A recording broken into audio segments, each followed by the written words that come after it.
Le président américain Donald Trump se rendra déjà la semaine prochaine dans les pays du Golfe Persique. Les 3 pays les plus riches de la région du Moyen-Orient sont le Qatar, l'Arabie Saoudite et les Émirats Arabes Unis. Les 3 pays s'engagent à investir des sommes astronomiques dans l'économie américaine. Et Trump ne s'y rend pas simplement pour rien, mais pour conclure des accords vraiment sérieux qui profiteront à la fois à l'Amérique et à ces 3 pays du Golfe Persique.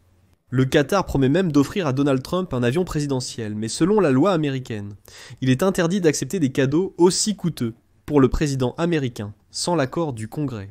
Cependant, le Qatar affirme être prêt à offrir à Trump un immense avion présidentiel qu'il utilisera durant son second mandat. C'est pourquoi, dans cet épisode, je vous propose de plonger dans ce sujet avec moi, de comprendre ensemble pourquoi et dans quel but Trump se rend au Moyen-Orient et de quoi il va négocier. Qu'est-ce que les 3 pays du Golfe Persique proposent à l'Amérique? Et qu'est-ce que l'Amérique peut leur proposer en retour? Et, ce qui est très important, dans quelle mesure ces accords peuvent-ils changer l'équilibre des forces au Moyen-Orient? Et quel est le rôle d'Israël dans tout cela? Je suis Alexei Petchi. En ce 11 mai, abordons les sujets dans l'ordre. Je vous demande de vous abonner à la chaîne, d'activer les notifications et de laisser un like. Commentez pour que YouTube recommande cette vidéo à un maximum de spectateurs. Et, les amis, je vous invite à vous abonner à ma chaîne Telegram Péché News. C'est ainsi qu'elle s'appelle. Et là-bas, les actualités sortent plus rapidement qu'ici sur la chaîne YouTube. En plus, j'y publie mes analyses sous forme de texte. Le lien vers la chaîne Telegram Péché News se trouve dans la description de cette vidéo. Je vous recommande de vous abonner. Ainsi, 3 riches pays arabes du Golfe Persique, dotés de ressources énergétiques, cherchent à transformer leur influence sur Donald Trump en avantage tangible, puisque Trump prévoit de leur rendre visite la semaine prochaine, dès le 12 mai. Ils ont établi des liens personnels avec le président américain et ont collectivement promis des investissements de plusieurs billions de dollars aux États-Unis, tout en jouant le rôle d'intermédiaire clé dans les conflits que Trump souhaite résoudre, de Gaza à l'Ukraine et jusqu'à la question du programme nucléaire iranien. Désormais, tous ces 3 pays du Golfe Persique ont été récompensés par le privilège d'accueillir la première visite d'État de Trump pendant son second mandat présidentiel. Le président des États-Unis doit atterrir en Arabie Saoudite dès mardi, le 13 mai, suivi d'une visite au Qatar, puis aux Émirats Arabes Unis, et toutes ces visites se poursuivront jusqu'au 16 mai. Compte tenu de l'approche transactionnelle de Trump en matière de politique étrangère, ces 3 pays ont de quoi offrir. Et dans la vision de Trump, les pays du Golfe Persique répondent à tous les critères nécessaires pour faire de véritables affaires avec eux. Et tous les 3 promettent qu'on investir des billions dans l'économie américaine et de dépenser des sommes colossales pour les systèmes d'armement américains.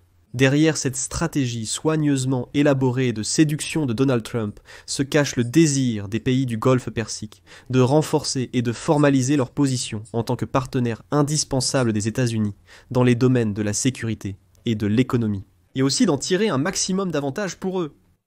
Les relations entre les États-Unis et les pays du Golfe Persique se sont considérablement détériorées depuis que Trump est revenu à la Maison-Blanche. Déçus par le supposé manque d'intérêt des États-Unis pour leurs besoins sous l'administration Joe Biden, l'Arabie Saoudite et les Émirats Arabes Unis ont cherché, comme on dit, à diversifier leurs liens militaires, technologiques et économiques. Le rapprochement avec la Chine s'est fait avec l'arrivée de Trump au pouvoir. Il voit qu'un fonctionnaire du Golfe Persique a qualifié cela d'opportunité qui se présente dans la vie pour atteindre les objectifs de son pays. De leur point de vue, c'est le moment idéal pour renforcer les liens avec Washington, et même obtenir plus de privilèges dans les relations avec le pays le plus puissant du monde. Chaque pays parmi les 3 que Donald Trump visite a sa propre liste de priorités.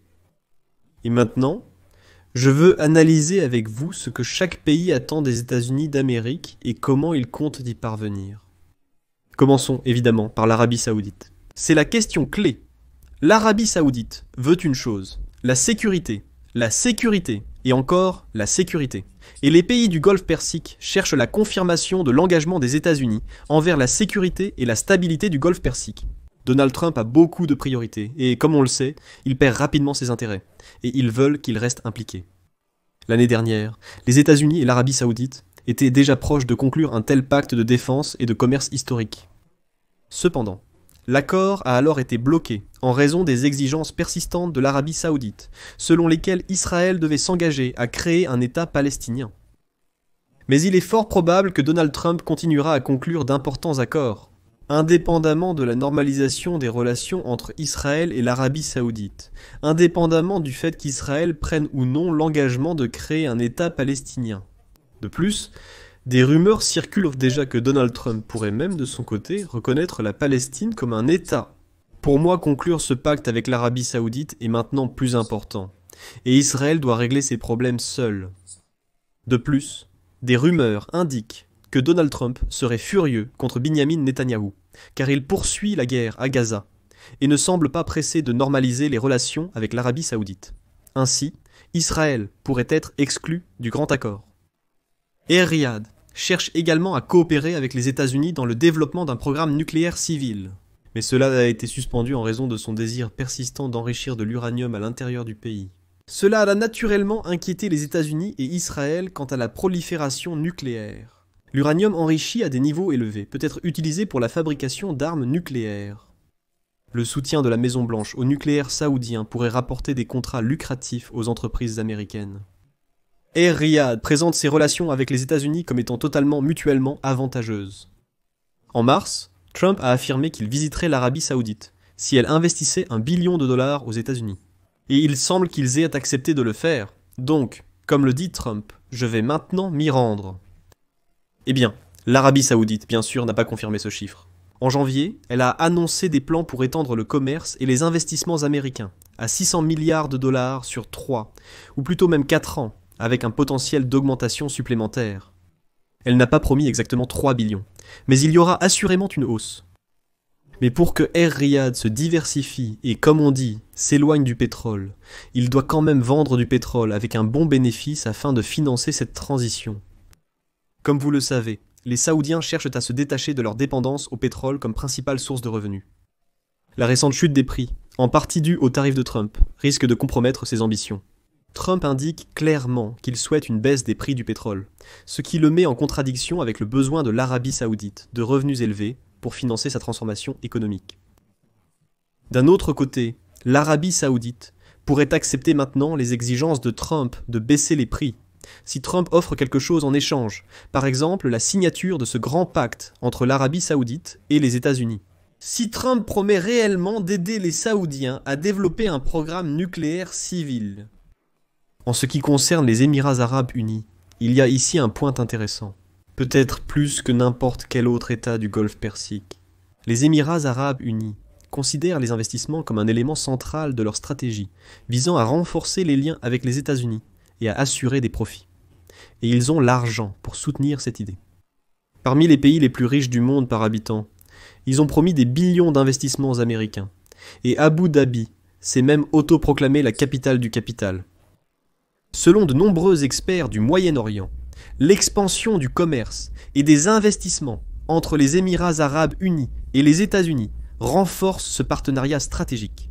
Les États-Unis restent le garant le plus important de la sécurité pour la région du Golfe Persique, et ils offrent également une économie dynamique, pleine d'opportunités et de capacités, qui correspondent au plan de développement à long terme du Golfe Persique.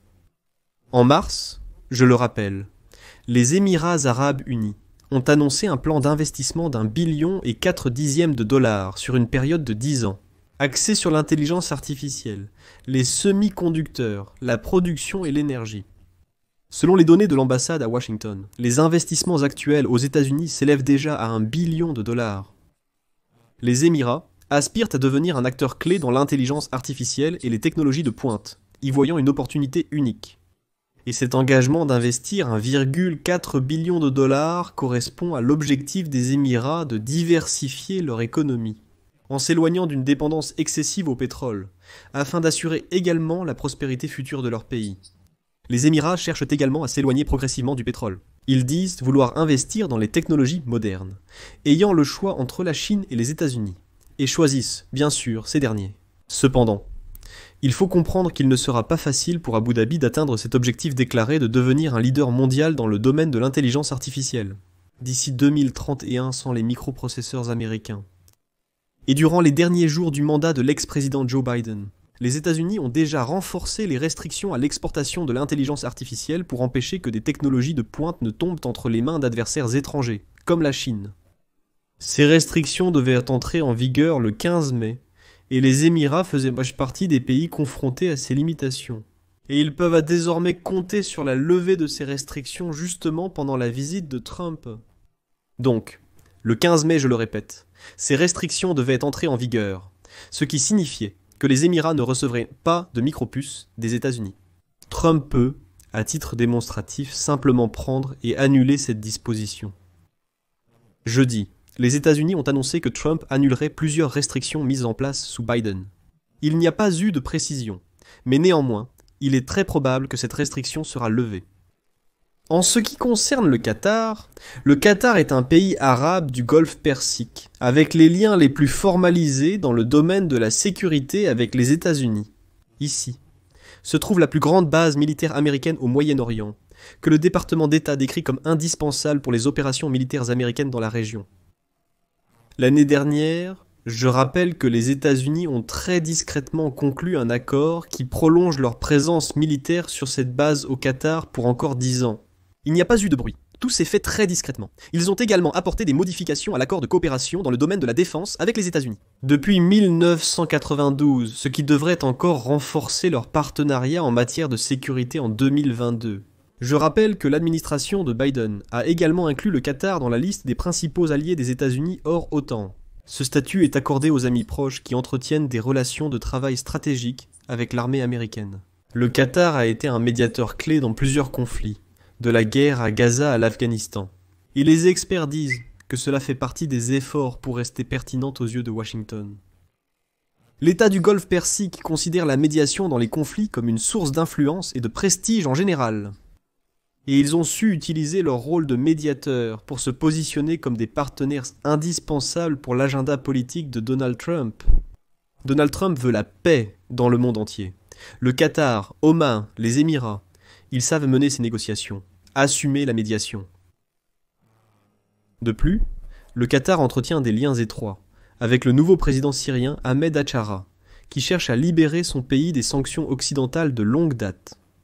Et on s'attend à ce que la Syrie devienne une question clé que le Qatar abordera avec Donald Trump lors de sa visite. Là, le Qatar pousse l'administration Trump à lever les sanctions contre la Syrie conformément à la loi César. Eh bien, le Qatar craint de fournir un quelconque soutien financier à la Syrie sans la bénédiction de Washington. Si Donald Trump accepte au Qatar de lever les sanctions contre la Syrie, le Qatar commencera alors à investir massivement dans ce pays. Et, selon les experts, la visite de Donald Trump sera finalement consacrée à ce qu'il peut obtenir des 3 États du Golfe Persique. Et chacun des 3 pays s'attend à la conclusion d'une série de nouveaux accords qui seront bénéfiques aux 2 parties. C'est-à-dire que Donald Trump s'y rend parce qu'il estime que cela est dans l'intérêt de l'économie américaine.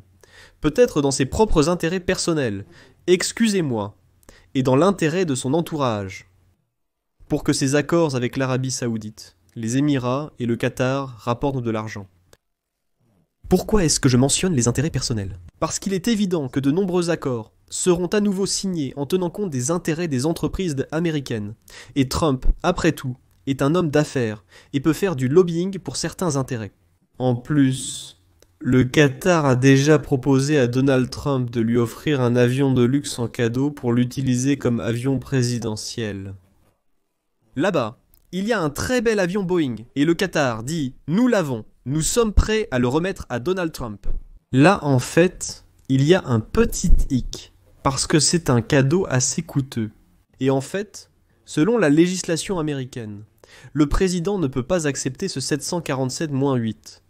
Parce que c'est considéré comme un pot de vin, car c'est trop cher. Mais il y a une petite nuance. Si le Congrès approuve un tel cadeau, alors Trump peut quand même le recevoir en cadeau. Et ensuite, lorsque le mandat présidentiel de Trump prendra fin, il lui sera remis personnellement. Cet avion restera le sien même après sa présidence. C'est pourquoi le Qatar, comme vous le voyez, a aussi trouvé une petite faille pour approcher Trump afin qu'il soit plus favorable. Cette visite prévue la semaine prochaine dans le Golfe Persique sera donc très significative. Je suis sûr qu'il y aura beaucoup de nouvelles retentissantes. Alors abonnez-vous à ma chaîne, Nous allons bien sûr discuter de ces actualités. Appuyez sur la cloche pour recevoir les notifications des nouvelles vidéos et n'oubliez pas de mettre un like.